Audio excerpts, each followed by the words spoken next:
How's it going? Welcome to my first Marvel Snap video here on this dedicated channel for it. Marvel Snap, for those not familiar, is a new digital-only card game being made by the company Second Dinner that Ben Brode started with a number of other developers and designers. It's utilizing the Marvel IP and it's currently in closed beta on Android and iOS, and it's eventually going to release on PC as well. I got into the closed beta a day ago and I've logged about 5 hours playing it since then. I'm really enjoying the game from a pure gameplay mechanics perspective, and if you're enjoying it as well and you're interested in deck breakdowns, gameplay highlights, and other thoughts like today's discussion on the game, make sure you subscribe to this channel and check back again in the future because we're going to be doing more with it for sure. For people that aren't familiar with me, my name is Jeff Hoagland. I've been a full-time content producer for four years now. I've been playing various card games, digital and otherwise, for over 2 decades. I primarily play Magic the Gathering, but I've also touched into a variety of other digital games over the years.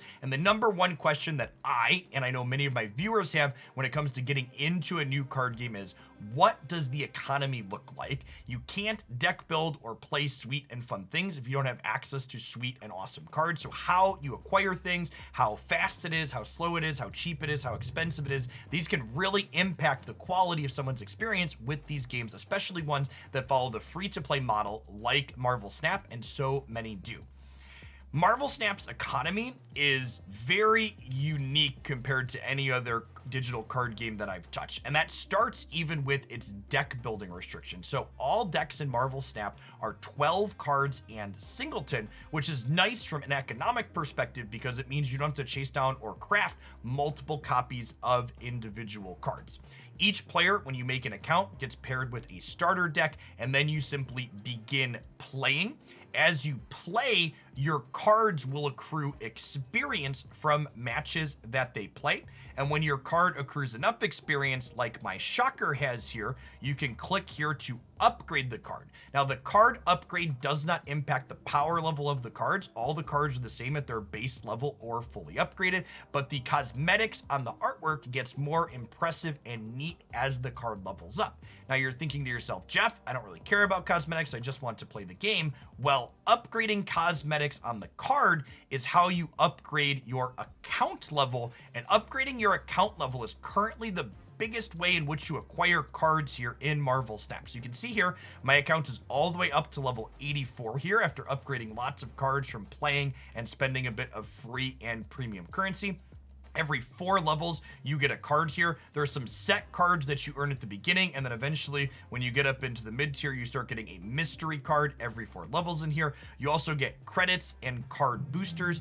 Boosters are tied to a specific card for upgrading, and then credits are generic and needed for all card upgrades overall. You can also earn these booster levels towards cards simply by playing with them. So at the end of the match, a card in your deck is going to earn some boosters towards being able to level up. You then spend credits plus boosters on a particular card to increase its rarity of its artwork, which increases your account level and then leads to more cards.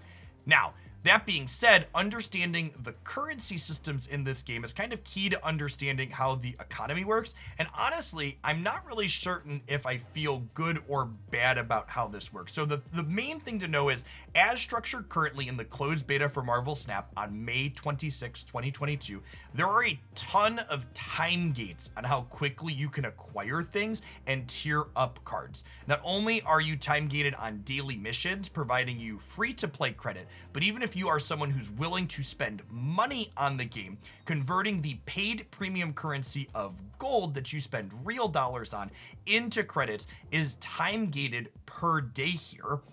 So yeah, you can't just swipe your credit card in Marvel Snap at this current point and load up on a full collection like you could in a lot of other games. I will say I do really like that there's no loot boxes in this game, but I'm not sure there's good and bads to this progression. So the first is the good is you're expecting players to play to earn their stuff, and this is kind of reasonable at the start, but as more new players come in, as the game matures, even just take example of the current situation, I, being in the closed beta, am essentially guaranteed to have more account progression in perpetuity compared to everybody that starts playing the game after me, because there's not going to be a reset when the beta finishes. And if I'm just logging in daily and making sure I claim everything on the time gates, because everything is time gated, people that come into the game after me are always going to have a smaller collection.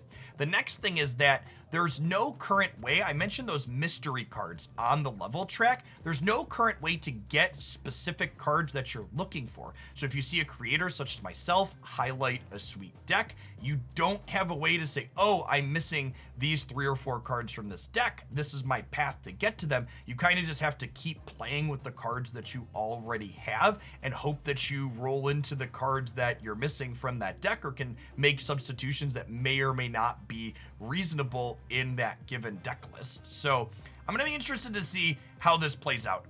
Runeterra, Riot's all-digital card game, had some time gates on allowing people to acquire cards when it first released as well, and they very quickly pivoted off away from that, I think realizing that people being gated out wasn't a good thing, and I'm going to be interested to see if Second Dinner does that as well, or if they're going to stick with this.